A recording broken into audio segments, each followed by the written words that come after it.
You are lying here tonight, knowing exactly how tired you are, and your brain won't stop. It is not replaying something worth thinking about. It is just scanning, running through the same loop it ran an hour ago. Not because the loop matters, but because something inside hasn't received permission to stop. That mechanism has a name.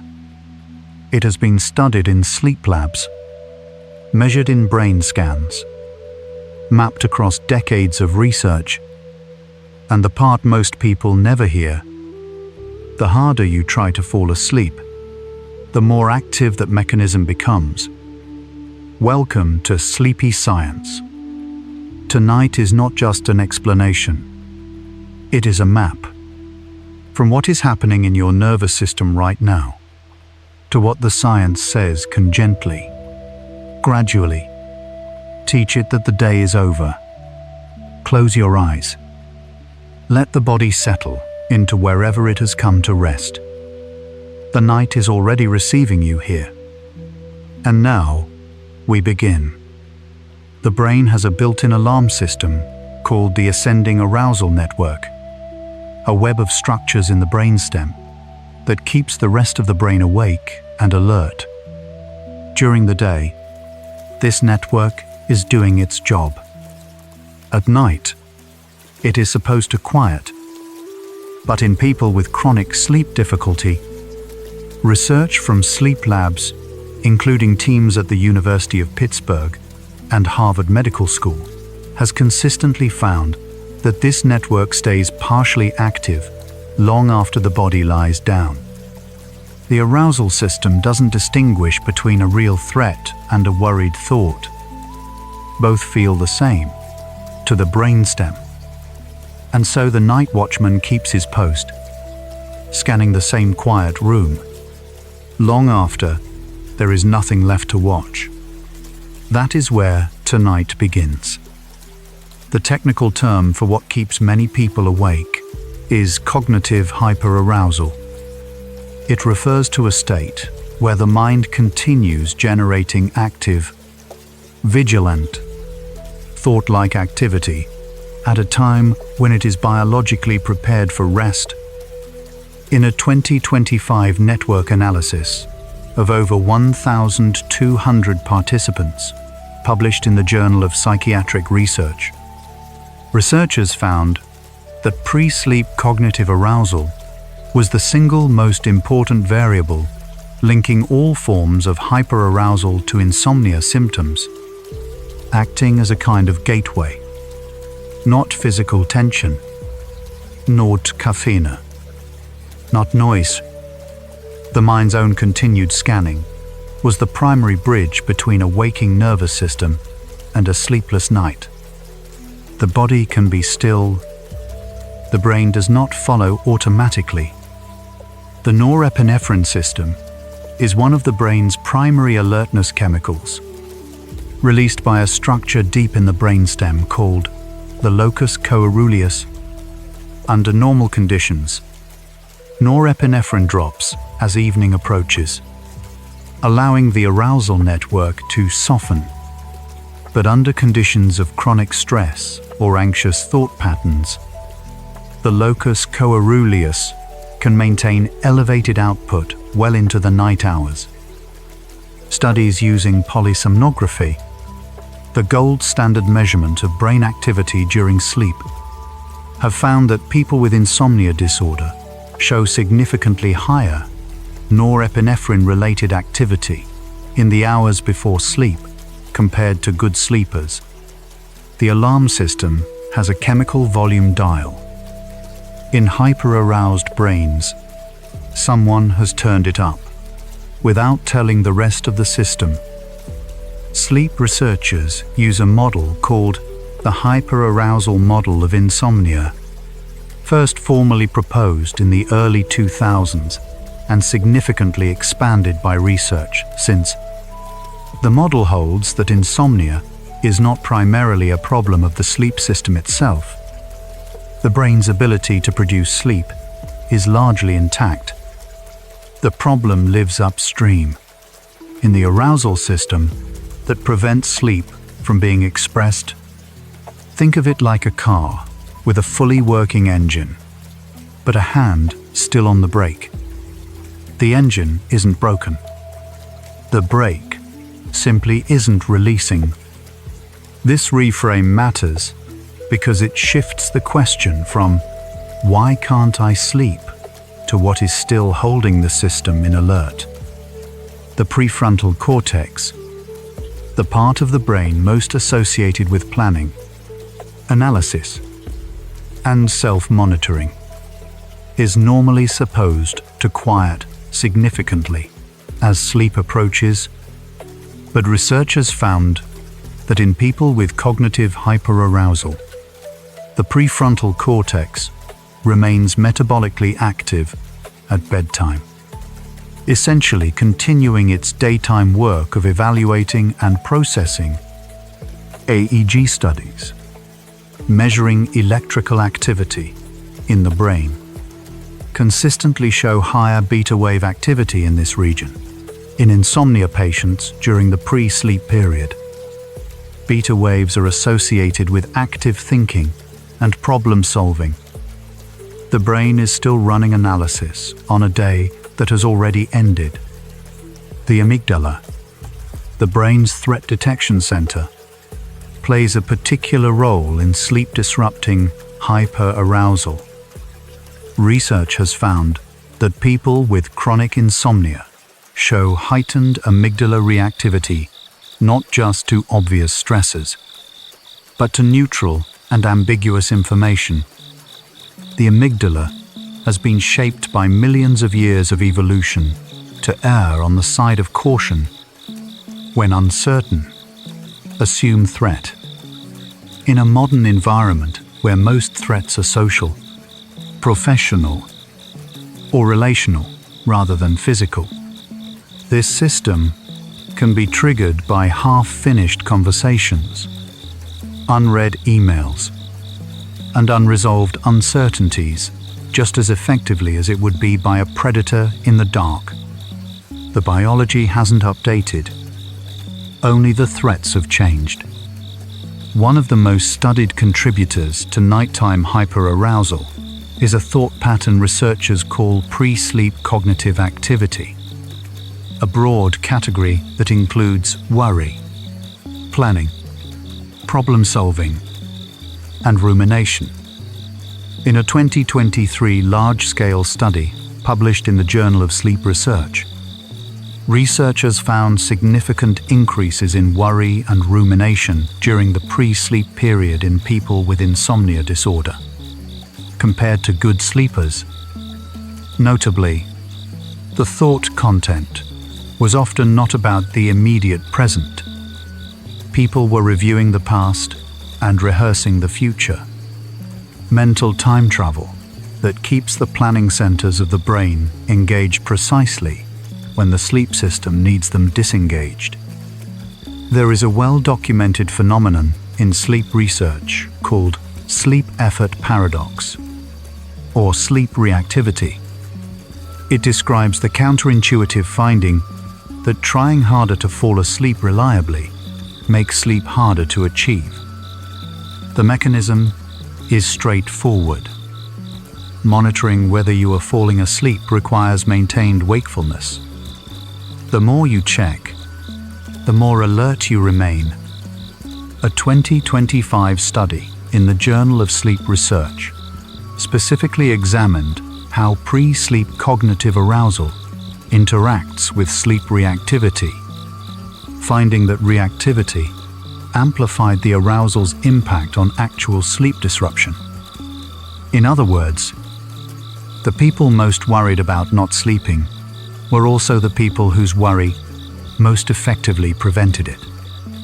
The brain's default mode network, a large, interconnected system active during mind-wandering, self-reflection, and rumination, normally transitions into a quieter configuration as sleep onset approaches. In people with insomnia, researchers found that this transition is delayed or incomplete. The default mode network stays engaged, continuing to process self-referential thoughts, social scenarios, and emotionally meaningful memories. Because the default mode network is also strongly linked to autobiographical memory, stories we tell about ourselves. Nighttime activation often feels like involuntary rehearsal of the day's events.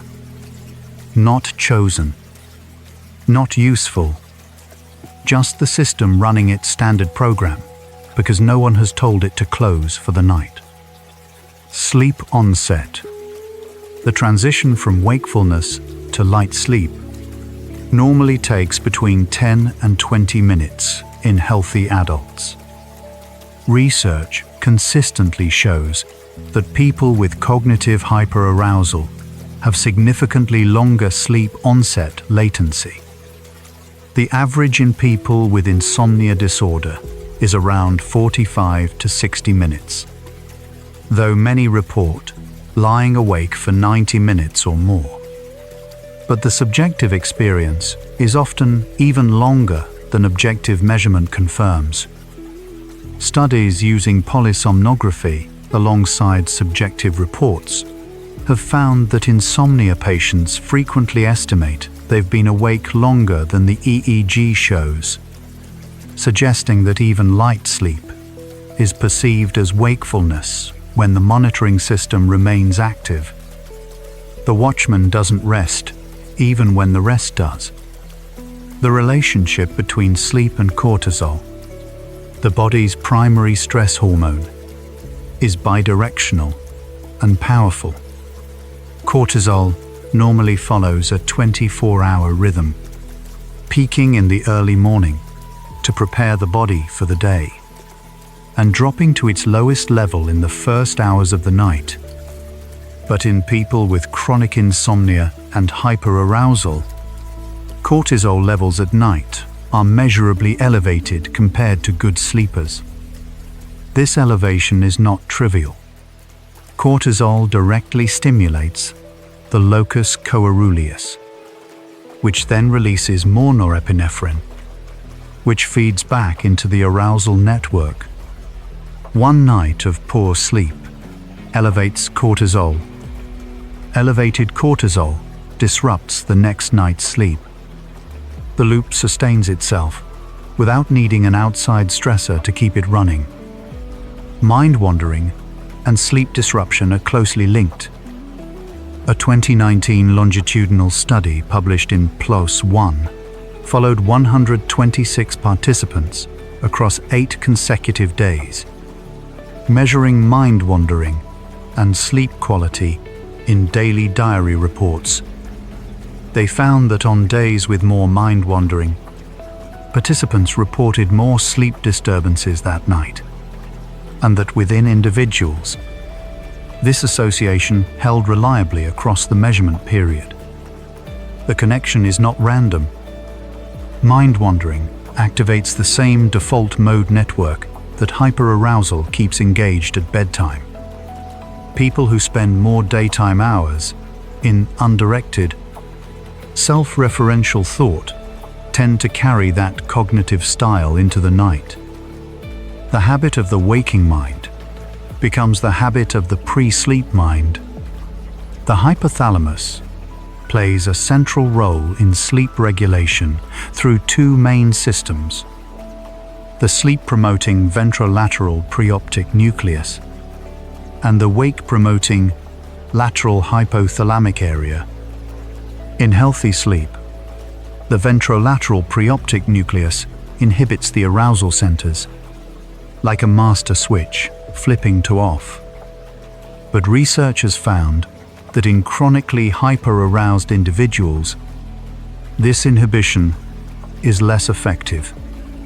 The switch is thrown, but the arousal centers keep partially firing. This is sometimes described as a flip-flop mechanism that fails to fully commit. Instead of snapping cleanly from wakefulness to sleep, the brain oscillates between the 2 states, producing fragmented, unrepairing sleep even when total sleep time appears adequate. Research on sleep architecture. The pattern of sleep stages across the night has consistently found that people with insomnia and hyperarousal show disruptions not just in falling asleep, but in the quality of the sleep they do achieve. Specifically, studies have found reduced slow-wave sleep from the deep, restorative stage associated with physical repair, memory consolidation, and immune function. REM, sleep, the dreaming stage tied to emotional regulation and learning, also tends to be more fragmented. The night is not simply shorter. The repair work the night was supposed to do is partially left undone, and the accumulating deficit of unfinished repair is one of the reasons each subsequent night feels heavier than the last. There is a cognitive behavioral model of insomnia called the 3P model, developed by Arthur Spielman and colleagues, which identifies 3 contributing factor types: predisposing factors, precipitating factors, and perpetuating factors. The first 2 explain why a person might develop sleep difficulty.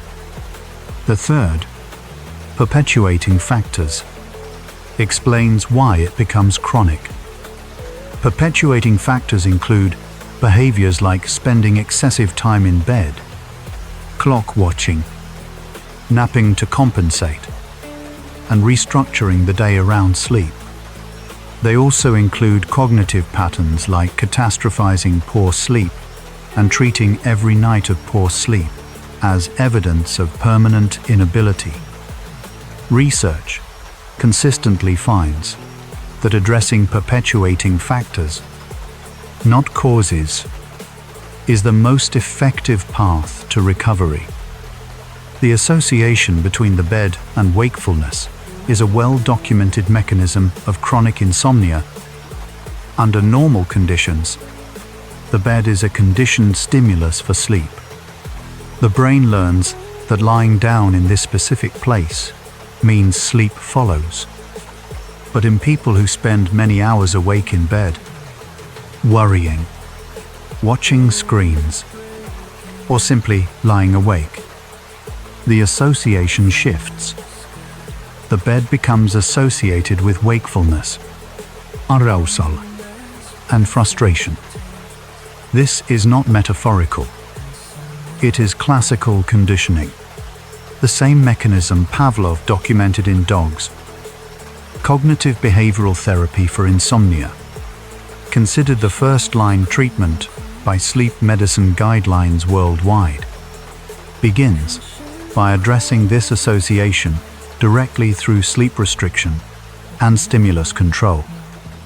Cognitive behavioral therapy for insomnia, commonly called CBTI, has the strongest evidence base of any treatment for chronic insomnia. A 2025 study in the journal Behavioral Sleep Medicine examined its mechanisms, finding that trait arousal, instable, background hyperarousal, played a significant role in treatment response. Participants who reduced their trait arousal through therapy showed the largest improvements in sleep quality. CBTI is not a relaxation technique. It is a structured intervention that targets the specific thought patterns, behaviors, and associations that perpetuate insomnia. Guidelines from the American College of Physicians, the American Academy of Sleep Medicine, and the European Sleep Research Society all recommend CBTI as the first-line treatment before medication. Always consult your own doctor or sleep specialist to determine what is appropriate for your situation. Sleep restriction therapy. One component of CBTI is one of the most counterintuitive but well-supported interventions in sleep medicine. It temporarily reduces time in bed to match actual sleep time, creating mild sleep pressure that helps consolidate fragmented sleep and re-establish the association between the bed and genuine sleepiness. Studies show that while the first week is often difficult, sleep efficiency improves significantly within 2 to 3 weeks for most participants. The mechanism is not about suffering. It is about using the brain's own drive for sleep, adenosine accumulation, to override the hyperarousal system. The technique should always be undertaken with guidance from a healthcare professional, as unsupervised sleep restriction can be unsuitable for people with certain conditions. Stimulus control therapy, another CBTI component, works by reconditioning the brain's association between the bed and sleepiness. The core instructions are deceptively simple. Use the bed only for sleep. Leave the bed, if awake, for more than 20 minutes. Return only when genuinely sleepy. Meta-analyses of stimulus control therapy have found it produces reliable improvements in sleep onset latency and wake time after sleep onset. The simplicity is the mechanism. Every time a person follows the instructions, they are adding one more trial of the conditioning experiment. The brain learns, through repetition, that lying in this place is followed by sleep. It is not motivation. It is neuroscience, applied to behavior. Progressive muscle relaxation is a technique developed by Edmund Jacobson in the 1920s, based on the observation that physical tension and psychological anxiety are mutually reinforcing. By systematically tensing and releasing muscle groups throughout the body, the technique interrupts the somatic component of hyperarousal. Multiple randomized controlled trials have found it effective in reducing sleep onset latency and subjective sleep quality. Research suggests it works partly by shifting attention away from cognitive content, the mental loop, toward bodily sensation, which is harder for the vigilant system to sustain. The focus moves from what am I still thinking about to what does my right hand feel like right now. Simple, reproducible, evidence-based, diaphragmatic breathing, slow, deep breathing from the belly rather than the chest, activates the parasympathetic nervous system through the vagus nerve. The vagus nerve is the body's primary pathway for communicating a sense of safety to the brain. When breathing slows to approximately 4 to 6 breaths per minute, heart rate variability increases, cortisol decreases, and the amygdala's threat response quiets. A 2023 review of breathing interventions for insomnia found consistent reductions in pre-sleep arousal across multiple study designs. The technique requires no equipment and no prescription. It is the body's own signaling system, turned consciously toward rest. As always, if you have respiratory or cardiovascular conditions, speak with your doctor before beginning any new practice. The relationship between light exposure and the brain's sleep-wake clock is one of the most replicated findings in sleep science. The suprachiasmatic nucleus, a cluster of about 20,000 neurons in the hypothalamus, serves as the brain's master clock, synchronizing the body's 24-hour rhythm. It receives direct light input from specialized retinal cells, and it is exquisitely sensitive to the spectrum of light. Blue wavelength light, dominant in LED screens and overhead lighting, delays melatonin secretion, the hormone that signals nighttime to the brain, by 60 to 90 minutes. In most people, research suggests reducing bright screen exposure in the 60 to 90 minutes before bed is one of the simplest and best supported behavioral interventions for hyperarousal. Temperature regulation is a surprisingly powerful lever for sleep initiation. Core body temperature needs to drop by approximately 1 to 2 degrees Fahrenheit for sleep onset to occur smoothly. The body achieves this partly through peripheral vasodilation, redirecting blood to the hands and feet to release heat. Research has found that people with insomnia show impaired thermoregulatory response during the pre-sleep period. Their core temperature remains elevated. Studies of warm baths or showers taken 60 to 90 minutes before bed show they paradoxically help. The rapid cooling after stepping out of the warm water accelerates the temperature drop the sleep system requires. A simple habit, a measurable effect. Exercise is one of the most robustly supported behavioral interventions for improving sleep quality and reducing cognitive hyperarousal.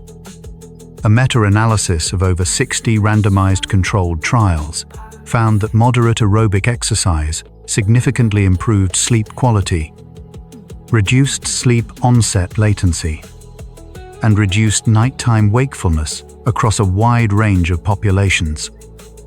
The mechanisms include reductions in cortisol, increases in adenosine, and improved regulation of the circadian clock.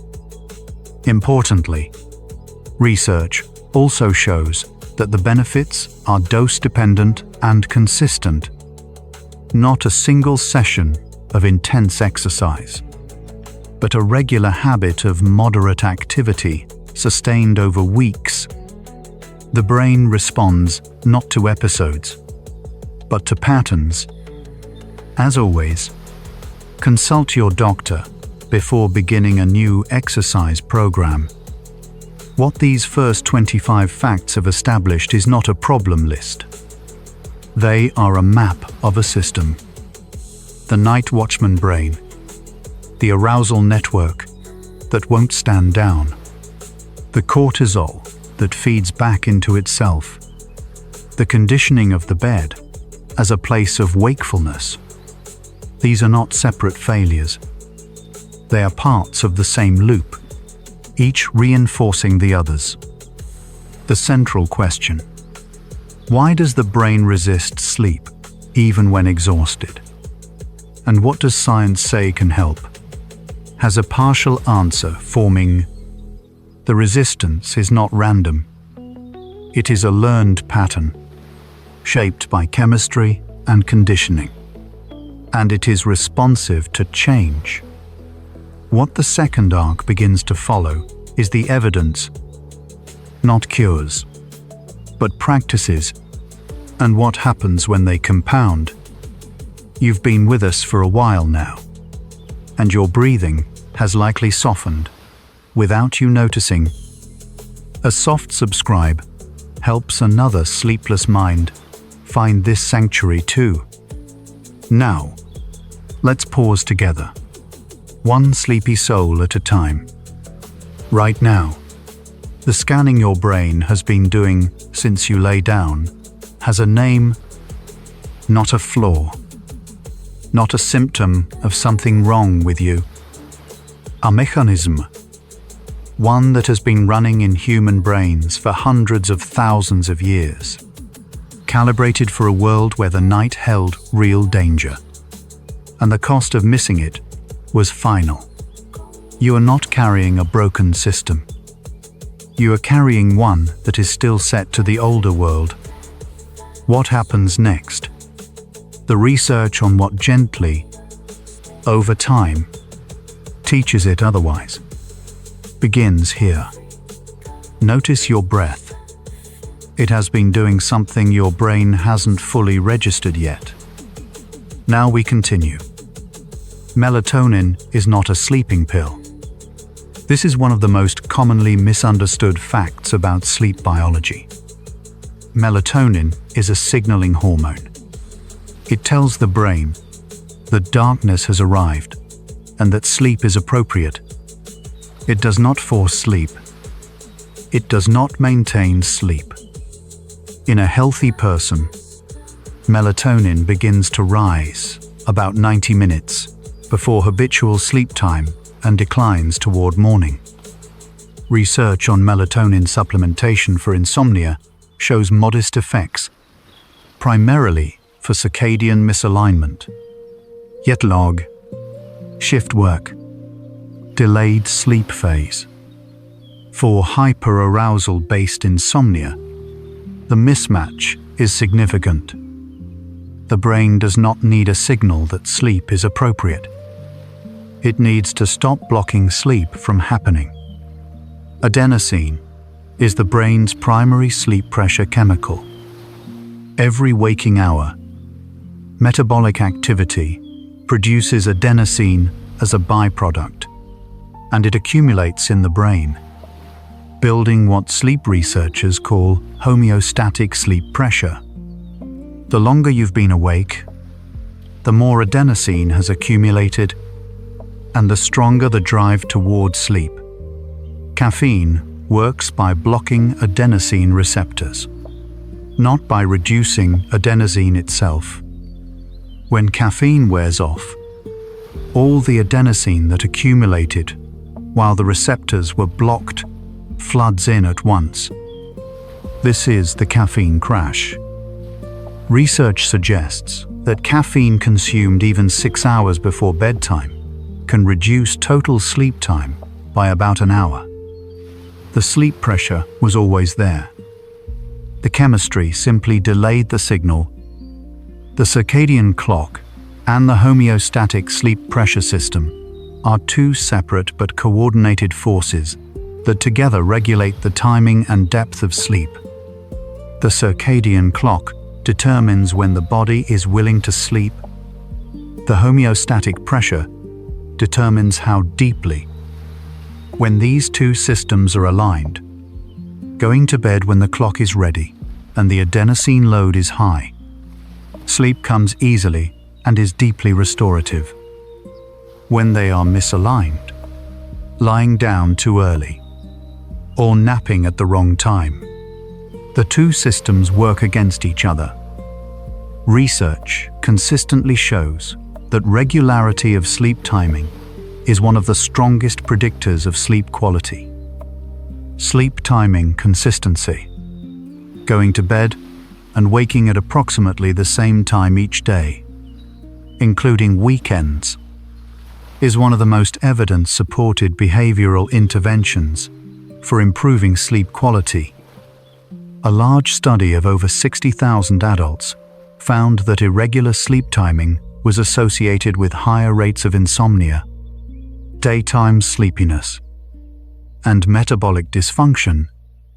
The mechanism is the circadian clock's need for consistent light, dark, and activity rest signals to remain calibrated every time sleep timing shifts significantly. Sleeping late on the weekend, then early on Monday, the clock has to resynchronize.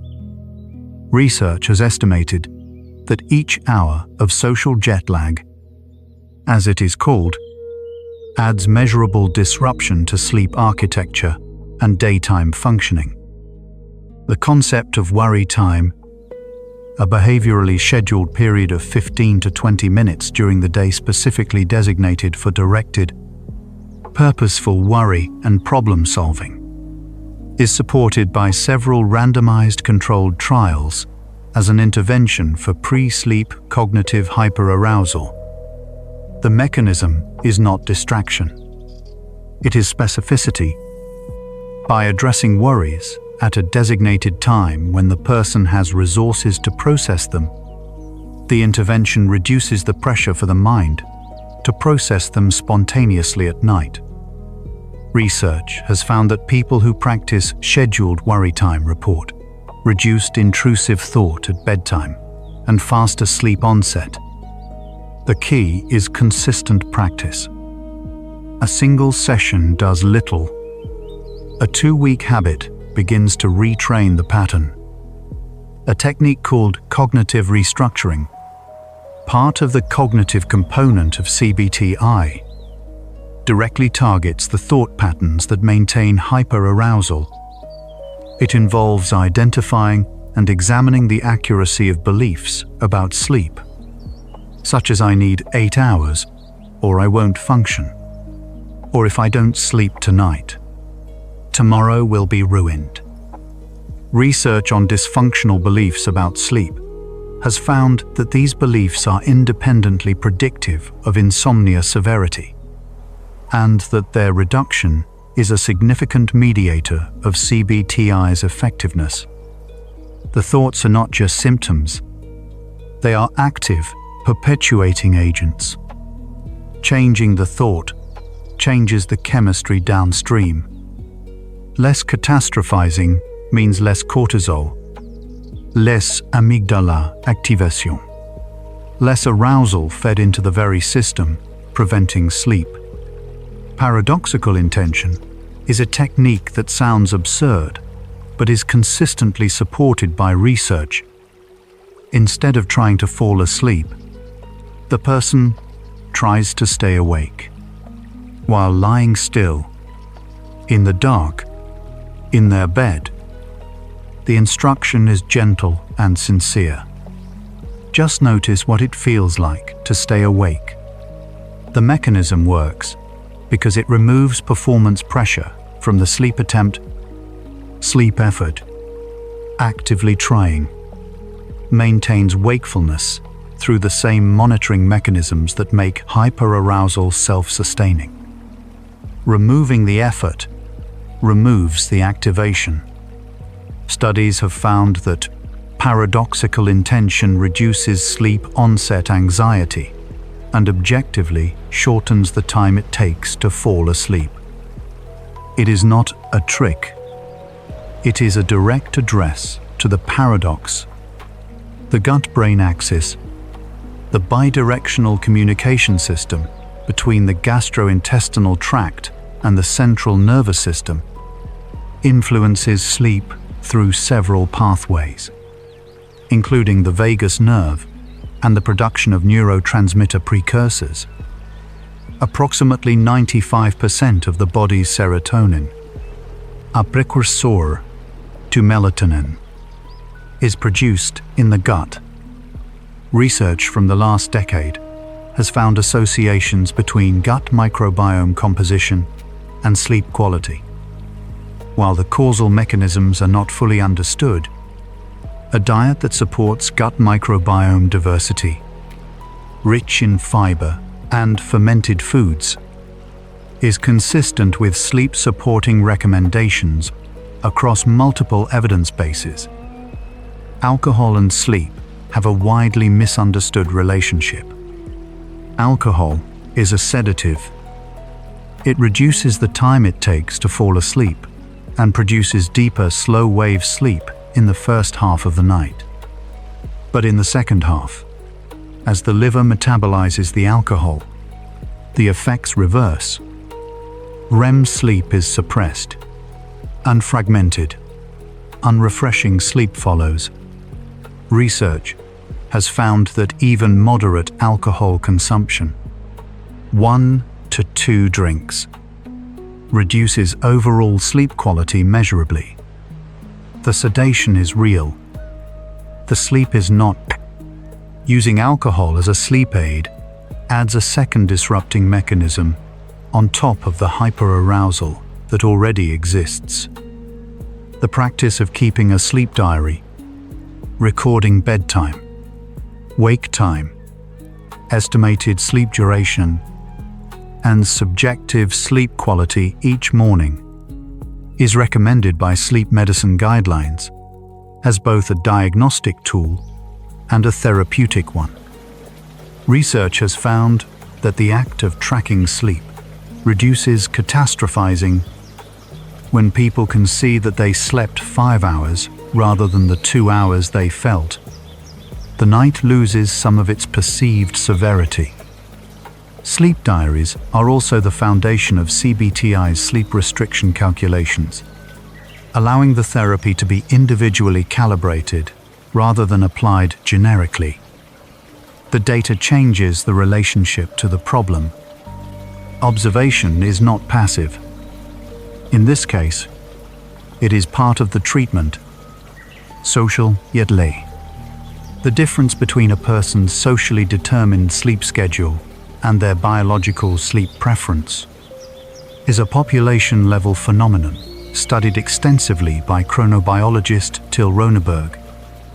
Data from over 65,000 participants found that more than 2/3 of the population regularly experiences some degree of social jet lag, and that each hour of discrepancy is associated with a 33% higher odds of being overweight, as well as measurable elevations in stress hormones and sleep complaints. The problem is not individual weakness. It is a systematic mismatch between industrial society's fixed schedules and the biological variation in circadian timing that exists across the human population. Understanding the mismatch is the first step in addressing it.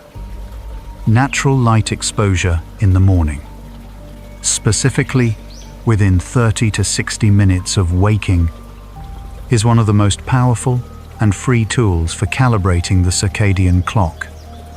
Morning light stops melatonin production, advances the circadian phase, and sets the timing for cortisol's morning peak, which in turn sets the timing for its evening decline. Research has found that people who receive consistent morning light exposure have better aligned circadian rhythms, faster sleep onset in the evenings, and lower rates of seasonal affective disorder. The mechanism is simple. The clock needs a consistent, clear signal of when morning is. The eyes deliver that signal. 10 to 15 minutes of outdoor morning light begins to move the chemistry. Mindfulness-based interventions for insomnia have accumulated a significant evidence base over the past 2 decades. A meta-analysis published in 2019, examining 18 randomized controlled trials, found that mindfulness practice significantly reduced insomnia severity, sleep onset latency, and wake time after sleep onset.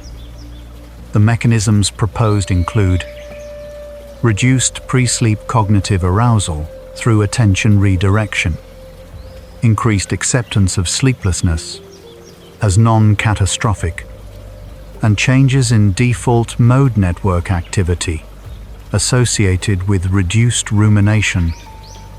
Mindfulness-based therapy for insomnia, or MBT, has been specifically developed as an adjunct to CBTI for this population. A consistent daily practice of 10 to 20 minutes appears to be the effective dose, with benefits emerging over 4 to 8 weeks of regular practice. The relationship between chronic sleep restriction and emotional regulation has been extensively documented. Research has found that even one night of significant sleep loss reduces the prefrontal cortex's ability to regulate amygdala responses, the very circuit that governs how strongly we react to stressors. In practical terms, insufficient sleep makes threats seem larger, setbacks feel more severe, and the emotional residue of the day harder to process before the next one begins. This creates a second loop alongside the cortisol loop. Poor sleep impairs emotional regulation, which increases the emotional content available for nighttime rumination. which maintains hyperarousal, which further disrupts sleep. The two loops are not independent. They share a flaw. Writing about worries before bed is a simple, low-cost behavioral intervention supported by a growing evidence base. A 2018 experimental study published in the Journal of Experimental Psychology found that participants who spent 5 minutes writing a specific to-do list, tasks they needed to complete in the coming days, fell asleep significantly faster than those who wrote about completed tasks. The mechanism appears to be offloading, transferring the mental tracking of unresolved items from working memory to an external record, reduces the cognitive pressure to keep those items active. The brain, finding the list exists, relaxes its grip on the items. 5 minutes. A notebook. Measurable results. There's a quietness settling in now, and you've been with these facts for a while. Just notice. Don't judge. We're exploring the very architecture of what keeps the mind awake. The same mind that is slowly, fact by fact, beginning to soften. Let's drift onward together. The bed and sleep are linked in the brain through a process called conditioning. The same mechanism Ivan Pavlov documented with dogs and bells over a century ago. When a person spends many nights lying awake in their bed, the bed itself becomes a conditioned trigger for wakefulness. Heart rate accelerates slightly upon lying down. Thoughts become more active. The body prepares for the familiar experience, wakefulness, rather than sleep. Stimulus control therapy works by reteaching this association through consistent repetition. Bed only when sleepy.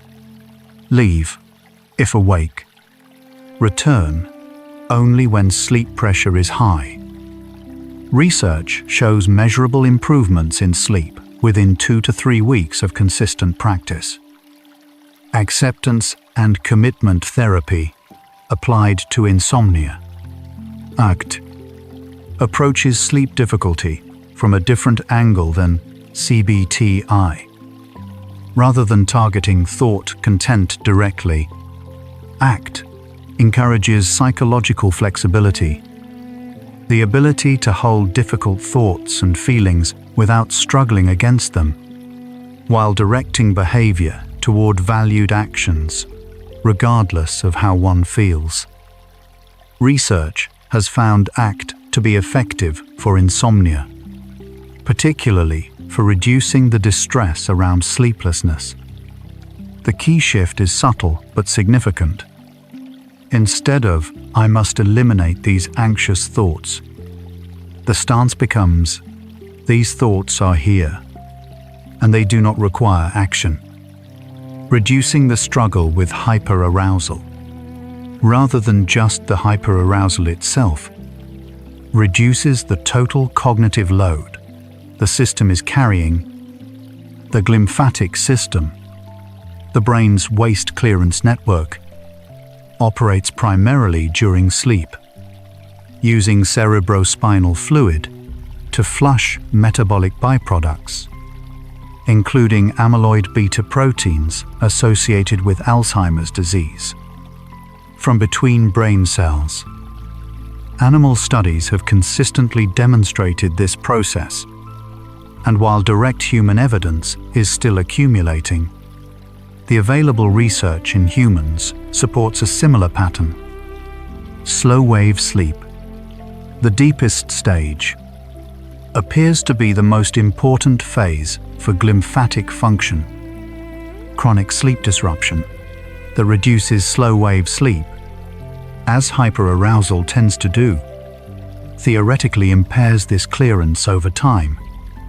This is early-stage science in humans, and requires more research before conclusions can be drawn, but it adds biological weight to the importance of sleep quality, not just quantity. Research on napping and insomnia presents a nuanced picture. For most adults with chronic insomnia and hyperarousal, daytime napping is counterproductive. It reduces adenosine levels, the sleep pressure chemical, making it harder to fall asleep at the appropriate time that night. But the picture is different for people who are acutely sleep deprived rather than chronically hyperaroused. Research suggests short naps of 10 to 20 minutes can improve alertness and cognitive performance without significantly disrupting nighttime sleep in healthy sleepers. The distinction matters clinically. The instruction to avoid napping entirely is appropriate for CBT-I treatment, but is not universally applicable. Sleep medicine guidelines recommend individualized assessment, which is one reason consulting a healthcare professional matters. Adverse childhood experiences, stressful or traumatic events in early life, have been found to alter the stress response system in ways that persist into adulthood, including elevated baseline cortisol, increased amygdala reactivity, and higher rates of insomnia. A large-scale analysis found that adults who reported 4 or more adverse childhood experiences had a significantly higher risk of chronic sleep problems than those who reported none. This does not mean sleep problems in these individuals are untreatable. Research consistently finds that evidence-based interventions are effective regardless of origin. But some patterns have deeper roots, and professional support can make a meaningful difference. The relationship between chronic pain and sleep disruption is bidirectional and closely researched. Pain activates arousal systems, preventing deep sleep and increasing nighttime awakenings. But the reverse is also true. Poor sleep lowers pain thresholds and increases pain sensitivity. Through mechanisms involving reduced endorphin function and increased inflammatory signaling, research has found that improving sleep quality, even through behavioral means, without addressing the pain source directly, can measurably reduce self-reported pain intensity. The two systems do not simply co-occur. They modulate each other. For people managing chronic pain with sleep disruption, this bidirectionality offers an unexpected leverage point. Improving sleep may not require first resolving the pain. Rumination, repetitive, passive focus on symptoms of distress and their possible causes and consequences is one of the most studied cognitive risk factors for both depression and insomnia. Research has found that evening rumination specifically is a strong predictor of sleep onset latency and nighttime wakefulness. The content of rumination varies, but the structure is consistent. Cycling, non-productive, without resolution. Techniques for interrupting rumination include scheduled worry time, behavioral activation during the day, and attention training practices that teach the mind to redirect focus. No single technique is universally effective, but research consistently shows that the rumination habit is trainable, and that training it changes the architecture of the night. Magnesium plays a role in activating the parasympathetic nervous system and regulating GABA, the brain's primary inhibitory neurotransmitter. Research has found associations between low dietary magnesium and poor sleep quality. Several small trials found that magnesium supplementation improved sleep efficiency in older adults with low dietary magnesium. The evidence is moderate, and effect sizes are not large. But magnesium deficiency is common in modern diets, and addressing it through dietary means, leafy greens, nuts, seeds, whole grains, is consistent with broader health recommendations. Always speak with your doctor before beginning supplementation. Thermal biofeedback is a form of biofeedback training in which a person learns to consciously warm their hands and feet, facilitating the peripheral vasodilation that promotes core body temperature drop. Research has found that hand-warming biofeedback prior to sleep reduces sleep onset latency. The mechanism is the same one warm baths exploit, but trained as a voluntary skill rather than requiring environmental manipulation. Simpler versions of the same mechanism are achievable without equipment. Socks can keep the feet warm enough to facilitate vasodilation on their own. A 2007 study found that wearing warm socks in bed reduced sleep onset time in healthy subjects. The intervention is modest in magnitude, but the underlying physiology is well established. 50 facts in, and the picture that is formed is not what it appears from the outside. What looks like an inability to sleep is, in almost every case, a system functioning exactly as designed, calibrated for the wrong context. The night watchman is doing his job. The cortisol loop is a survival mechanism. The rumination is the mind trying to finish what the day left open. The question of why the brain resists sleep has been answered in structure. What the second half follows is the more personal question. Not whether the system can change, but what consistent, evidence-based practice looks like when the nights are still hard. What just opened? The question of what it actually looks like to teach a hyper-aroused system to rest is not only a neuroscience question. You may be carrying that right now. Something that has been this way long enough that rest feels like something that happens to other people. It doesn't have to stay that way. The second half of tonight follows the evidence for that. Notice your breath. Notice that it has already slowed, without instruction. Now we continue. Sleep hygiene is a term that has become so broadly used, it has nearly lost its meaning. In clinical sleep medicine, it refers to a specific set of practices shown to support the conditions for sleep. The evidence varies. Consistent sleep timing and limiting caffeine have strong support.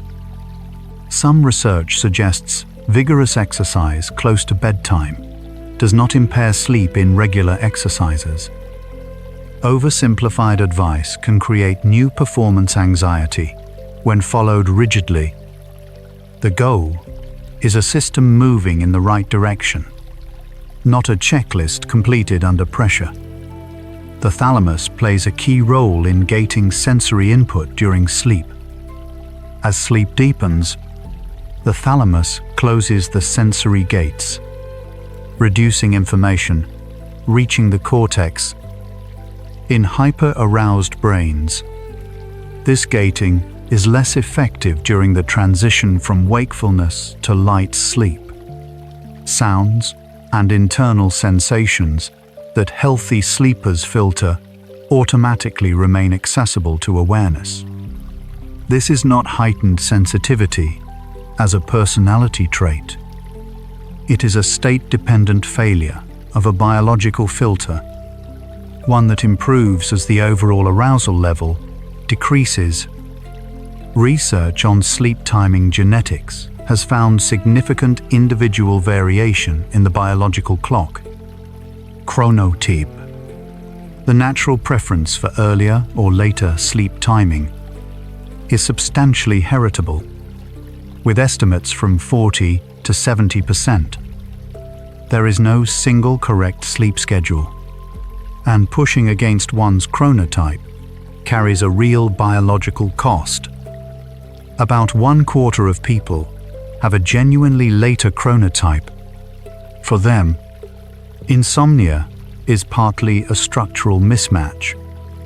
Treatment approaches that account for chronotype, including light therapy to advanced phase, are more effective than those that ignore it. Heart rate variability. The variation in time between heartbeats is a widely used index of autonomic nervous system balance. Research has consistently found that people with insomnia show lower heart rate variability at bedtime, reflecting greater sympathetic dominance. The physiological signature of the alert, scanning state, practices that increase heart rate variability over time, slow, diaphragmatic breathing, regular exercise, consistent sleep timing, mindfulness. Also, reduce the physiological substrate of nighttime hyperarousal. Heart rate variability has been proposed as an objective biomarker for treatment response in insomnia interventions. There is a phenomenon called the first night effect. People sleep worse in unfamiliar environments. Research has found that one hemisphere remains more vigilant during sleep in new settings, maintaining lighter sleep stages. This is a normal protective response, the brain keeping watch when context is uncertain. In people with chronic hyperarousal, this same vigilance appears to operate every night. At home, in a familiar bed, the brain is treating every night like a first night. The signal it is waiting for, that this environment is safe, has not yet arrived. Sleep and immune function are bidirectionally connected in ways that extend beyond the glymphatic clearance story. During sleep, the immune system releases cytokines, signaling proteins that regulate immune responses, and consolidates immunological memory, particularly during slow-wave sleep. Chronic sleep restriction has been found to reduce vaccine effectiveness, increase susceptibility to the common cold, and alter immune cell activity. In a landmark study, participants who slept fewer than 6 hours per night were 4 times more likely to catch a cold when exposed to rhinovirus, compared to those sleeping more than 7 hours. The immune system doesn't just benefit from sleep. It depends on it. Acceptance of poor sleep. Not resignation, but genuine psychological flexibility is one of the surprising predictors of recovery from insomnia. Research has found that people who catastrophize less about poor sleep recover faster and show lower rates of chronic insomnia development. The distress around sleeplessness is often more impairing and more treatable than the sleeplessness itself. This is not a dismissal of genuine sleep difficulty. It is a clinical observation with consistent empirical support. The suffering is partially separable from the sleep loss. Light-dark signaling interacts with core clock genes, including genes called clock, BMEL1, PER, and CRY, to produce the circadian rhythm. These genes operate in an approximately 24-hour feedback loop, driving rhythms in hormone release, metabolism, body temperature, and sleep propensity. Mutations in these genes have been found to produce extreme chronotypes, familial advanced sleep phase syndrome, and non-24-hour sleep-wake rhythm disorder. Research in this area grew rapidly after the 2017 Nobel Prize in Physiology or Medicine was awarded for discoveries of these molecular clock mechanisms. Nocturia, waking at night to urinate, is one of the most common and overlooked causes of nighttime awakening in adults over 40. Research has found it affects more than 1/3 of adults over 30. In many cases, the awakening is not caused by a full bladder. A sleep disruption from hyperarousal creates awareness of bladder fullness that would have been filtered during deeper sleep.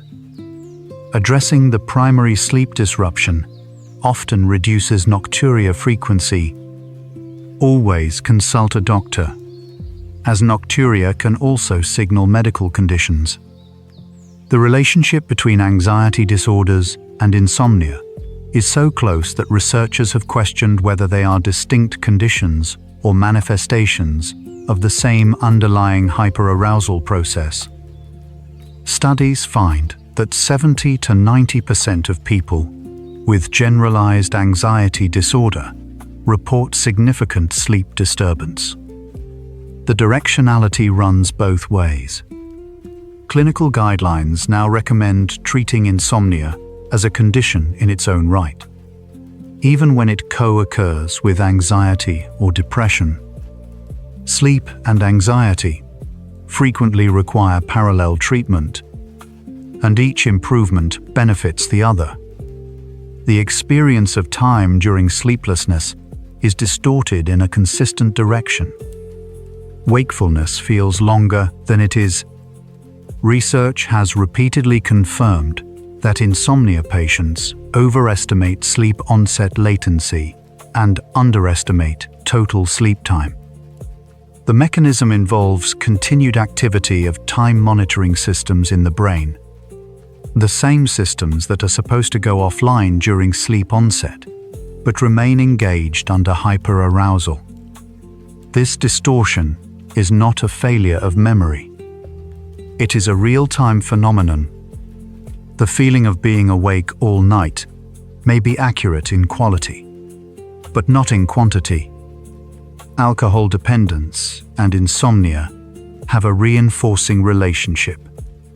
Many people begin using alcohol as a sleep aid and find it works initially, but tolerance develops quickly, and alcohol progressively disrupts sleep architecture, reducing REM and producing fragmented sleep.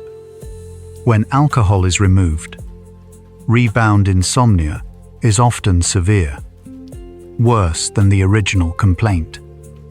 Research has found that insomnia is one of the strongest predictors of relapse in people recovering from alcohol use disorder. Treating insomnia in this population is considered clinically essential, not secondary. The relationship between exercise timing and sleep is more nuanced than older guidelines suggested. Traditional recommendations advised avoiding vigorous exercise within 3 to 4 hours of bedtime, based on concerns about elevated heart rate and body temperature. But a 2019 systematic review found no consistent evidence that evening exercise harmed sleep in regular exercisers, and some studies found it improved sleep onset and slow-wave sleep. The key variable appears to be individual response and exercise regularity. For most people, any exercise, regardless of timing, is better for sleep than no exercise.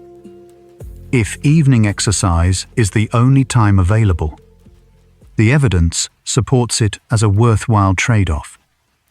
The locus coeruleus, the brainstem nucleus that releases norepinephrine, is also the site most directly associated with age-related sleep changes. Research has found it becomes less effective at suppressing its output during sleep as people age, contributing to lighter, more fragmented sleep in older adults.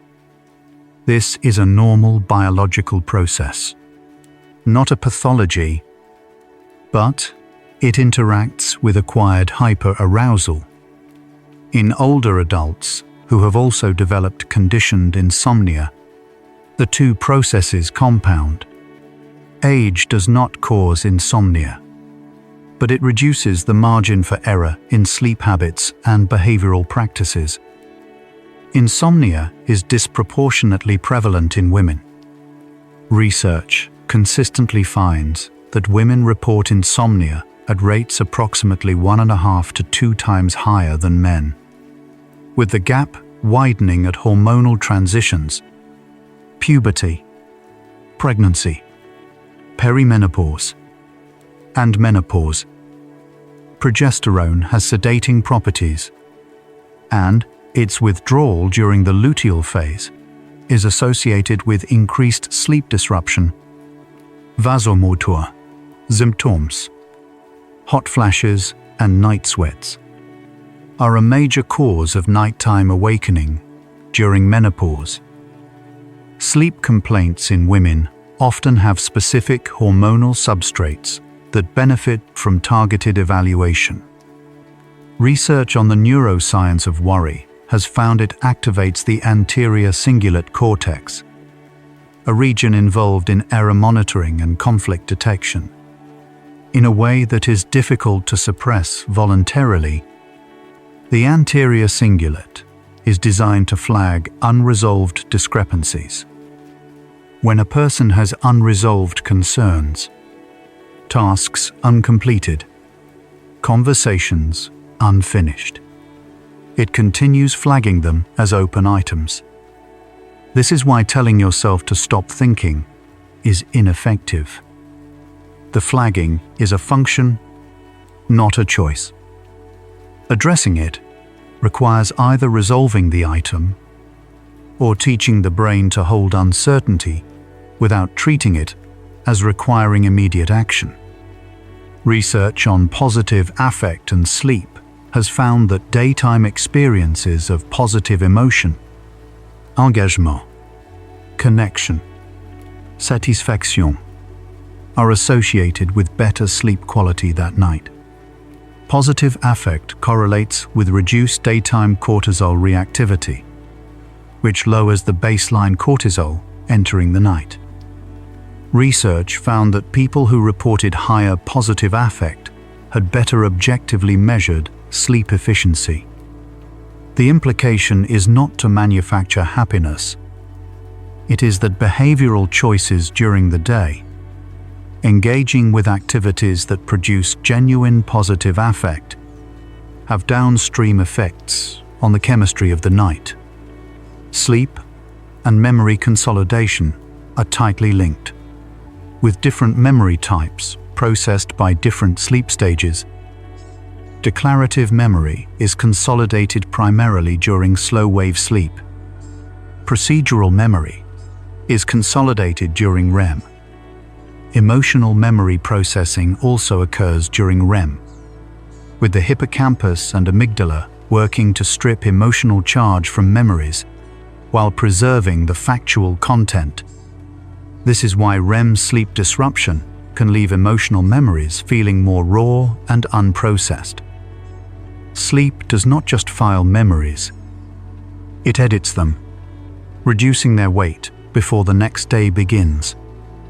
The buildup of sleep pressure and its discharge during sleep has a thermal analogy researchers find useful. Core body temperature rises gradually across waking hours, peaking in the late afternoon and falling toward night. Sleep pressure builds in a parallel trajectory. Both need to discharge fully for the next cycle to begin cleanly. When sleep is fragmented or insufficient, the curves lose their shape. The body enters the next day, partway through a cycle it did not complete. Recovery requires a sequence of complete cycles, not a single long recovery sleep. Research on social connection and sleep has found that loneliness is associated with increased nighttime hyperarousal and poorer sleep quality. A landmark study by Cassiopo and colleagues found that lonely individuals showed hypervigilant neural responses to social threat and spent more time in lighter, non-restorative sleep stages. The mechanism connects to the evolutionary model of sleep safety. Sleep requires a felt sense that the environment is safe. Social isolation, historically, meant increased vulnerability. People who feel socially connected show better sleep architecture. Research shows that perceived social connection, not relationship status, is the relevant variable. Cognitive diffusion, a technique from acceptance and commitment therapy, teaches observing thoughts as mental events rather than facts. Applied to hyperarousal at bedtime, instead of engaging with the content of a worry, the person learns to observe the thought arising and note it without following it. Research has found that cognitive diffusion reduces the emotional impact of intrusive thoughts and, applied in insomnia treatment, reduces the activation they produce. The thought is not suppressed. Suppression reliably increases intrusion. The thought is noted, named, and allowed to pass. Research on perfectionism and insomnia has found significant associations, particularly for maladaptive perfectionism.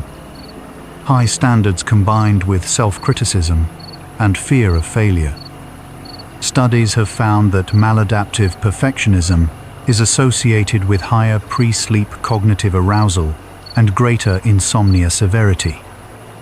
Perfectionism generates more open cognitive items, things not yet done well enough, which maintain default mode network activation at bedtime.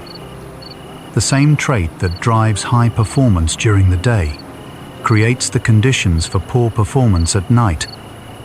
The brain does not separate productivity from rest. Body scan meditation, systematically moving attention through different regions of the body with gentle curiosity, is part of most mindfulness-based insomnia interventions and has specific research support. Studies have found that body scan practice before sleep reduces pre-sleep cognitive arousal and improves subjective sleep quality over 4 to 8 weeks of consistent practice. The mechanism involves redirecting attention from thought-based content to sensation-based content. The body, attended to without judgment, becomes an anchor. The scanning system cannot easily maintain vigilance over. Research on sleep and social judgment has found that sleep-deprived individuals show reduced empathy and impaired social cognition. Studies from the UC Berkeley Sleep Lab found that even one night of sleep loss reduced neural sensitivity to emotional faces and increased ratings of moral unacceptability. The researchers proposed a social deficits model of sleep deprivation that extends beyond cognitive impairment into relational functioning. Sleep shapes the person who enters the social world the following day. How present they are, how generously they interpret others, how much margin they carry. The evidence gathered across these 75 facts points to a single, clarifying idea. The brain that cannot sleep at night is not malfunctioning. It is doing something older than medicine, staying alert in an uncertain environment, waiting for a signal that the watch can be stood down. What the evidence shows: consistently across decades of research is that this system is teachable, not through force, not through suppression, through consistent, small, evidence-based signals sent repeatedly across days and weeks that say, "The day is over. You have done enough. What remains is where sleep lives. You might be feeling slower now. That is exactly right. Breathe slowly. Let the weight of what you've been carrying distribute itself across everything that is holding you." The facts of the second half were not abstract. They were about you, about this system, about what is actually possible when the conditions change. Let that settle. We're almost there now. The minimum effective dose of sleep varies, but most adults need between 7 and 9 hours for full cognitive restoration. Below 6 hours, consistently, research finds measurable impairments in attention, working memory, and emotional regulation, even in people who feel fine. One key insight: people adapt to feeling worse. After a week at 5 or 6 hours, they rate their performance as adequate, even as objective measures show decline.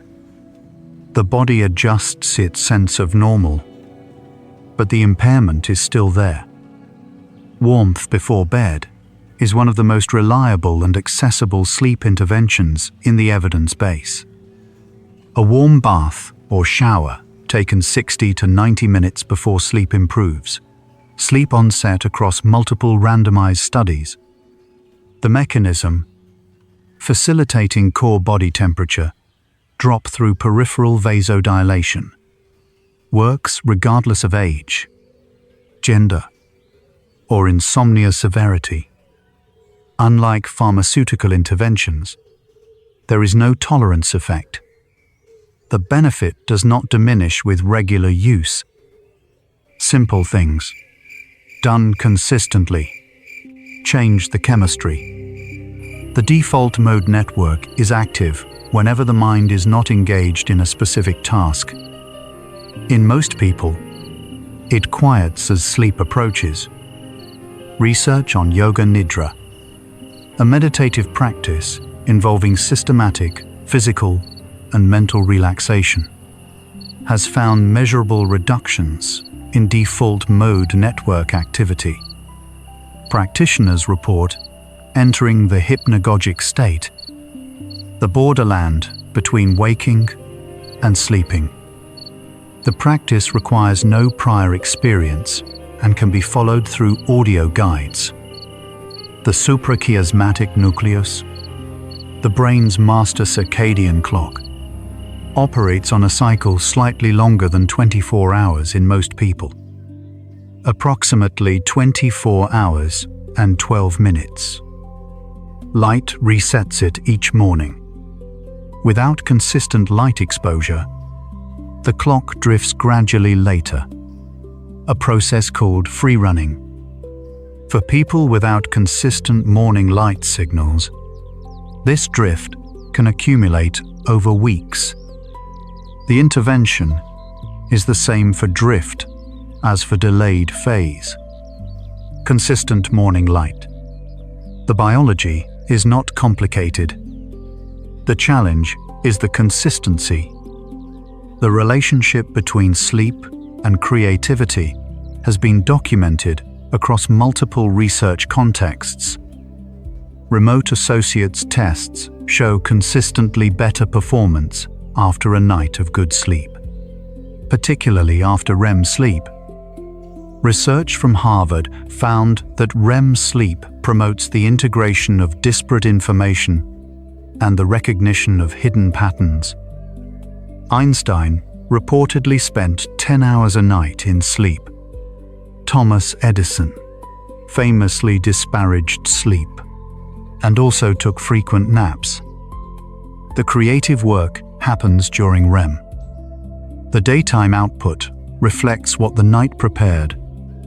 Insufficient sleep costs the United States economy an estimated $411 billion annually, with insomnia as a major driver through reduced productivity, workplace accidents, and healthcare utilization. Despite this, insomnia remains undertreated.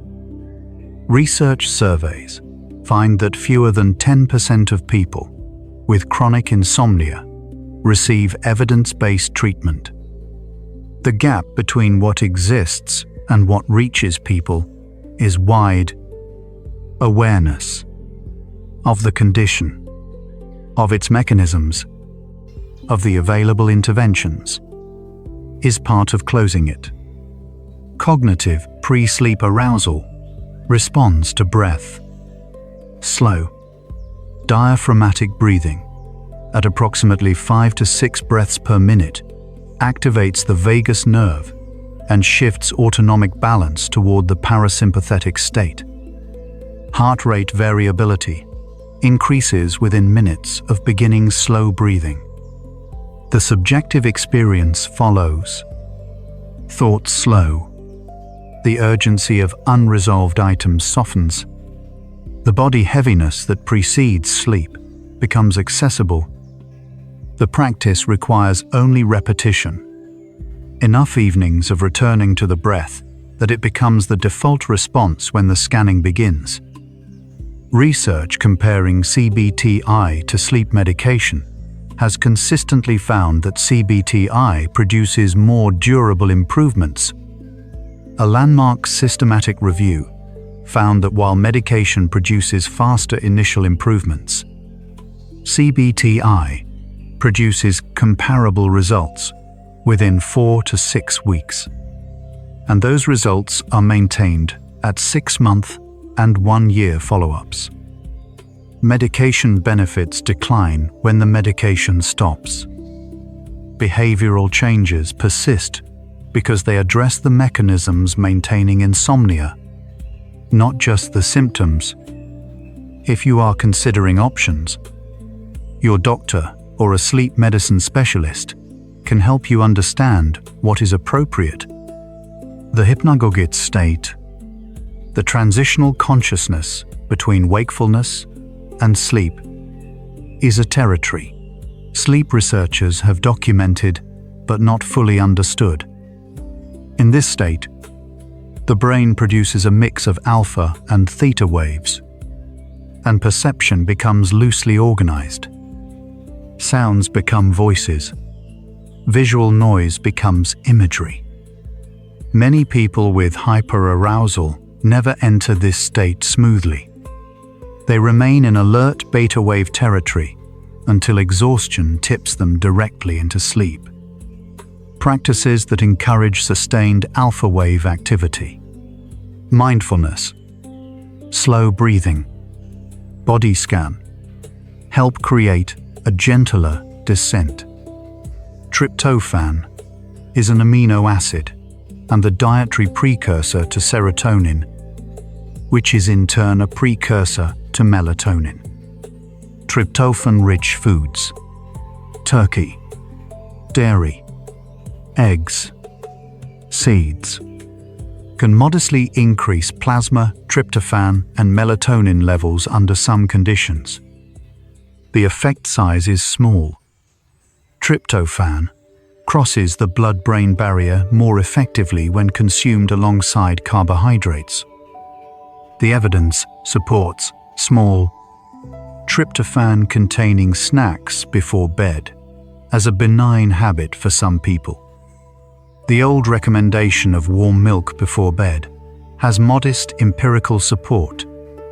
Research on binaural beats, audio stimuli that deliver slightly different frequencies to each ear, has found modest effects on pre-sleep arousal when the target frequency is in the delta or theta range. Systematic reviews found associations between binaural beat exposure before sleep and reductions in anxiety and self-reported sleep Onset time. Effect sizes are small, but the intervention is passive, accessible, and without significant side effects. A low-cost complement to behavioral approaches, not a replacement. Yoga, particularly gentle forms like restorative yoga and yoga nidra, has accumulated a meaningful evidence base for insomnia. A systematic review of randomized controlled trials found significant improvements in sleep quality and sleep efficiency in regular yoga practitioners with insomnia. The effective dose in studies was 2 to 3 sessions per week, sustained over 6 to 8 weeks. As with all practices in the evidence base, consistency produces the result, not the individual session. Sleep paralysis, the temporary inability to move or speak while falling asleep or waking, occurs when the muscle atonia that accompanies REM sleep extends into the transition period of consciousness.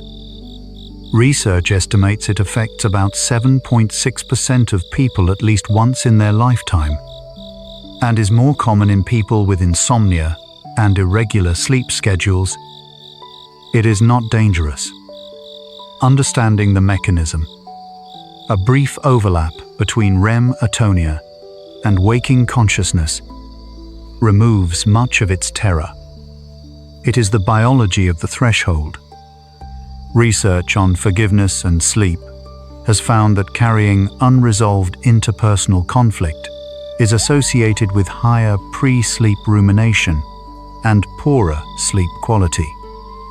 A study found that trait forgiveness, the stable tendency to release grievances rather than rehearsing them, predicted better sleep quality, with the association mediated by lower rumination. The mechanism is consistent with everything else.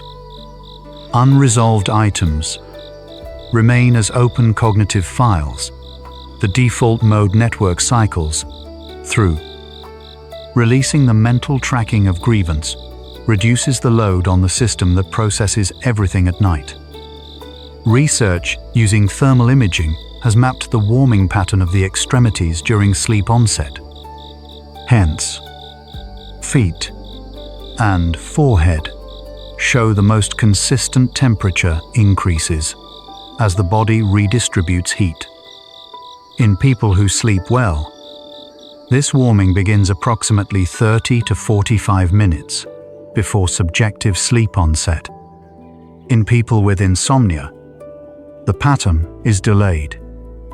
Techniques that warm the hands and feet, socks, warm water, gentle movement, directly address this specific mechanism.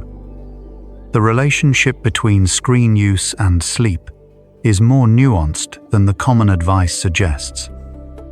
Blue light from screens suppresses melatonin, but research has found that the cognitive arousal produced by engaging content may be more disruptive than the light itself. Studies have found greater sleep disruption from interactive screen use, social media, news, gaming, than from passive, low-stimulation content. The intervention is not eliminating screens, but choosing content that does not engage the monitoring systems of the prefrontal cortex in the hour before sleep. Research on gratitude practice and sleep has found consistent positive associations. A study found that participants who wrote about things they were grateful for before bed fell asleep faster and slept longer. The mechanism proposed is cognitive closure. Gratitude writing provides a form of mental completion. Positive items acknowledged and filed, reducing the open item load on the default mode network. A 5-minute gratitude journal before bed functions as a gentle closing routine for the cognitive systems that have been running all day. The brain's relationship to darkness is older than language and older than thought. The circadian clock predates the human cortex by hundreds of millions of years. What the cortex adds is the ability to override the clock, to maintain bright light late into the night, to choose stimulating activity when darkness has come. The oldest part of the brain knows what time it is. The newer parts have learned to argue. The practices that support sleep are ways of letting the older brain be right. Research on sleep and longevity has found consistent associations between both too little and too much sleep and increased mortality risk, with the lowest risk at 7 to 8 hours. A landmark analysis of over 1 million participants found a U-shaped relationship between sleep duration and all-cause mortality. The practical implication is not a number to hit. It is a system to support, through consistent habits that allow the biological drive for adequate sleep to express itself. Research on the effect of natural environments on sleep quality has found consistent improvements in people who spend time in natural settings. Studies of forest bathing have found reductions in cortisol, norepinephrine, and self-reported stress, with corresponding improvements in sleep quality. The mechanism involves both sensory and physiological components. The sensory environment of natural settings is lower in high-frequency stimulation, reducing cortisol reactivity, and outdoor time has direct effects on the circadian clock. The nervous system was calibrated in natural environments. It still responds to them. The scientific understanding of sleep has changed more in the past 30 years than in the preceding century. REM sleep was discovered in 1953. The glymphatic system was identified in 2012. The 2017 Nobel Prize honored discoveries of the molecular circadian clock. The discovery of hyperarousal as insomnia's core pathology shifted treatment from symptom management to mechanism targeting. Each finding changed what was possible for the people who needed it. The science is not finished. What exists today is enough to help. A systematic review of all published insomnia interventions found that no single intervention works for everyone, and that the most effective approach is individualized. The review confirmed CBT-I as the most broadly effective intervention, with positive response rates between 70 and 80% across populations. But some presentations, chronic pain, psychiatric comorbidity, circadian disorders, require specialized evaluation. General self-help is a starting point. A sleep specialist is a resource, not a last resort. The human capacity for sleep, deep slow wave stages, complete REM cycles, morning emergence aligned with light, is not a lost faculty. It is a suppressed one. The mechanisms are intact in almost everyone. What research shows, consistently, is that the primary obstacles are behavioral and cognitive, timing inconsistencies, conditioning of the bed to wakefulness, hyperarousal loops that self-sustain. These are acquired patterns. What is acquired can be changed, not always easily, but consistently, in study after study. The evidence shows that change is possible. Research on sleep-promoting habits in long-lived, high-sleep quality populations consistently identifies patterns rather than interventions. The patterns include regular physical activity integrated into daily life, consistent sleep timing anchored to natural light cycles, diets that support gut health and melatonin precursors, high rates of social connection, and low exposure to chronic low-grade stressors. None of these factors is novel. All are supported by the same evidence base reviewed across these 99 facts. The pattern is the message. 100 facts in, and what has settled is a recognition. The mind that could not stop tonight. Scanning, cycling, waiting for permission to rest, is not your enemy. It is doing the work it has always done. What the science shows is that this system does not need to be conquered. It needs to be shown, through consistent practice, that the day is over, that you are safe, that the night belongs to repair. The mind that cannot stop is not broken. It is learning. 100 facts ago, we were asking how the brain processes the signals that keep it awake. Now we know it doesn't wait to be asked.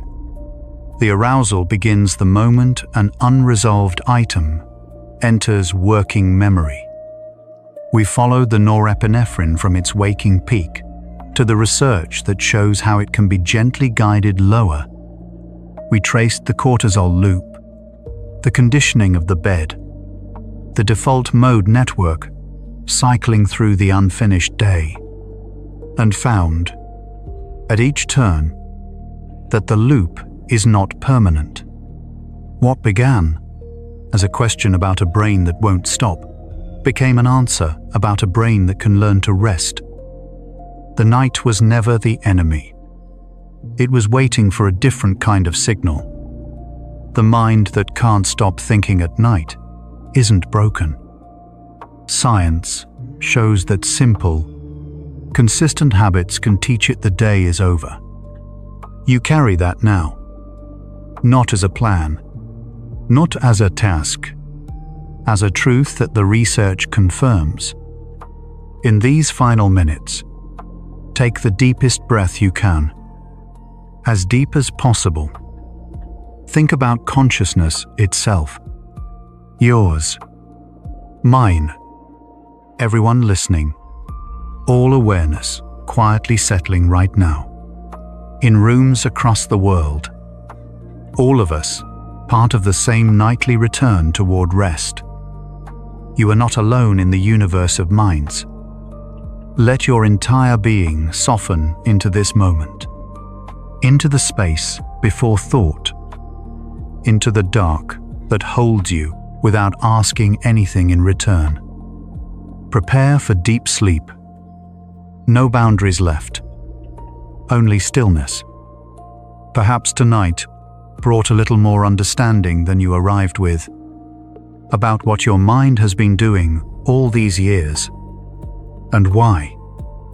A gentle like, subscribe, or share helps another sleepless mind find their way here. One quiet tap, one peaceful night at a time. But there's no need to do anything now. Nothing at all. You've traveled far tonight. You can allow these thoughts of the restless brain and the science of its rest to fade now, like the last question of the day, releasing its grip at the edge of sleep, leaving only the quiet that was always underneath. Let your breathing deepen. Let your body feel heavier, as if the weight of everything you've understood tonight has settled into the ground beneath you, taking the tension with it.